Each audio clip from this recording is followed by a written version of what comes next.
हज़रत अबू ज़र ग़िफ़ारी बड़े ज़ाहिद मिजाज के सहाबी थे। एक मरतबा हुज़ूर अकरम सल्लल्लाहु अलैहि वसल्लम की खिदमत में तशरीफ़ लाए और आप सल्लल्लाहु अलैहि वसल्लम खाने काबा में काबे की दीवार से टिक लगा करके बैठे हुए थे, उसके साए में हाज़िर हुए, सलाम किया तो अल्लाह के नबी सल्लल्लाहु अलैहि वसल्लम ने अबू ज़र ग़िफ़ारी को देख करके फरमाया कि हलाक हो गए लोग या हलाक हो जाएंगे वो लोग। तो अबू ज़र ग़िफ़ारी रज़ियल्लाहु अन्हु पूछा कि मेरे माँ बाप पर आप पर कुर्बान, ये कौन लोग हलाक हो जाने वाले हैं?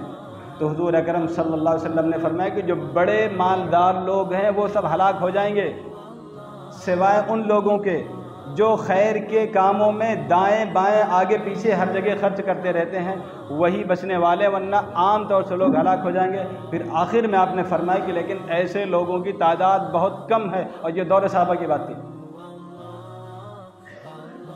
अब तो ऐसे लोगों की तादाद जो दाल में नमक के बराबर भी शायद न रही हो। बहुत मशहूर मक़ूला है कि बादाम उसको मिलते हैं जिसके मुंह में दांत नहीं होते। हज़रत मुफ्ती मोहम्मद तक़ी उस्मानी दामत बरकातुहुम जहान दीदा उनकी किताब है, सफ़रनामा के अंदर लिखते हैं, बगदाद में जब हज़रत का सफ़र हुआ था तो वहाँ का एक वाक़या हज़रत अपने किताब में लिखा है कि बहुत पहले ज़माने की बात है, बगदाद के सफ़र में लिखा है कि एक बहुत बड़े आलिम थे और उनको किताब के एक नुस्खे की तलाश थी। ये वो ज़माना था जब किताबों के लिए मशीनें छापने की नहीं थी, हाथ से नुस्खे लिखे जाते थे।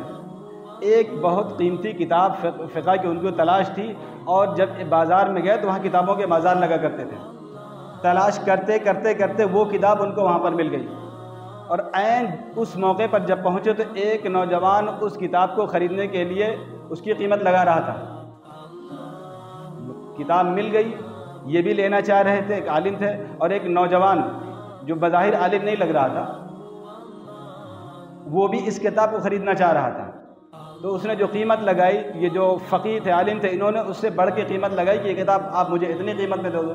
उस नौजवान ने उसकी कीमत फिर बढ़ाई, इन्होंने बढ़ाई, वो भी बढ़ाते रहे, यहाँ तक कि आलिम थे, इनके पास तंगी थी, ये पीछे हट गए और नौजवान से कहा कि इस किताब को तुम ही ले लो, मेरे बस का नहीं है।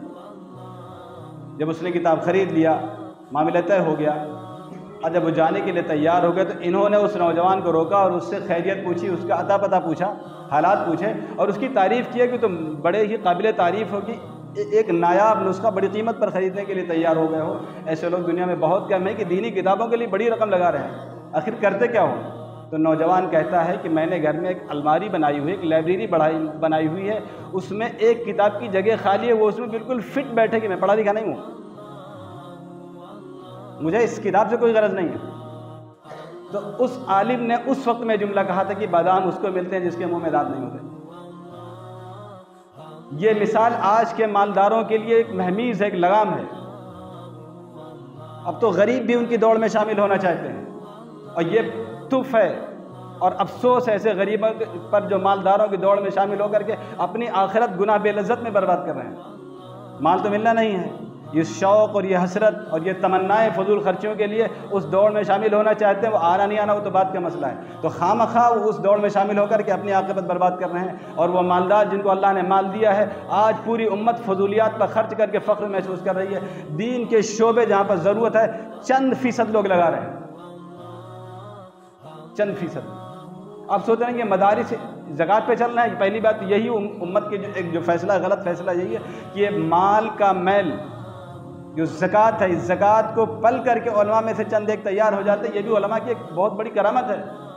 वरना ये मैल खा खा करके हम चाहते हैं कि उलमा में इमाम गज़ाली पैदा हो जाए, शाह वली मुहद्दिस देहलवी पैदा हो जाए। ये उम्मत चाहती है मैल खिला खिला के शाह वली मुहद्दिस देहलवी पैदा कर दिया जाए। ये उम्मत के लिए बहुत बड़ी वक्त की ज़रूरत है कि जिनको अल्लाह ने माल दिया है फजूलियात से बचाओ अपने आप। वरना पता होना चाहिए कि माल कहाँ से लाए हो, कहाँ से कमाया और कहाँ पर खर्च किया है। ये दोनों एक मुश्किल हिसाब किताब होने वाले हैं। गरीबों में कोई मसला नहीं होगा, वो गरीब है, थोड़ा सा माल हिसाब देगा, जन्नत में चला जाएगा उसको। तो माल के लिए दुनिया में अल्लाह ने दिया, जो उसके लिए बड़ी आजमाइश है, बड़ी आजमाइश रखी हुई है। और आपने साफ फरमा दिया है, जो तुमने खा लिया वो तुम्हारा है, जो पहन लिया तुम्हारा है, जो सदका करके आगे भेज दिया वो तुम्हारा है, जो छोड़ के चले जाओ वो वारिसों का है, तुम्हारा है नहीं। वो हज़रत आयशा रज़ियल्लाहु अन्हा फरमाती हैं, एक मरतबा घर में बकरी ज़िबा की गई, घर में बकरी ज़िबा की गई और हज़रत आयशा सिद्दीक़ा रज़ियल्लाहु अन्हा ने बकरी का पूरा हिस्सा सदका करके ख़त्म कर दिया। सिर्फ अगली एक दस्त रह गई थी। हुज़ूर अकरम सल्लल्लाहु अलैहि वसल्लम तशरीफ़ लाए और पूछा हज़रत आयशा रज़ियल्लाहु अन्हा से कि जो बकरी ज़िबा हुई थी उसमें से कुछ बचा हुआ कि सारा ख़त्म हो गया? तो आयशा रज़ियल्लाहु अन्हा ने फरमाया कि उसका तो सारा का सारा ख़त्म हो गया, सिर्फ एक दस्त बची है। हुज़ूर सल्लल्लाहु अलैहि वसल्लम ने पूछा कि आयशा, जो बकरी ज़िबा हुई थी उसमें से कुछ बचा है?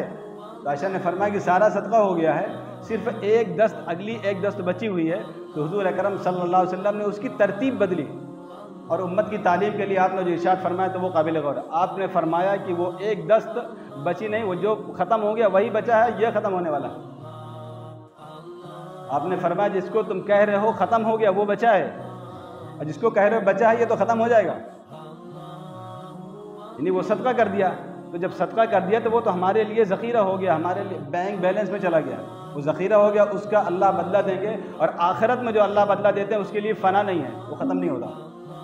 और दुनिया में जो कुछ बदला मिलेगा वो भी फ़ना हो जाएगा, या किसी चीज़ से जो हम दुनिया में फ़ायदा उठाएंगे वो भी फ़ना होने वाला है। खाना खाएंगे चंद घंटों के बाद वो हज़म हो जाएगा, कपड़े पहनेंगे चंद महीनों के बाद वो फट करके ख़राब हो जाएंगे, मकान दुकान बनाएंगे हमारी ज़िंदगी के साथ वो भी छिन जाएगा। तो दुनिया का जो नफ़ा है वो ख़त्म होने वाला है, और आखिरत में जो नफ़ा मिलने वाला है उसको ज़वाल नहीं, वो उसको फ़ना नहीं है।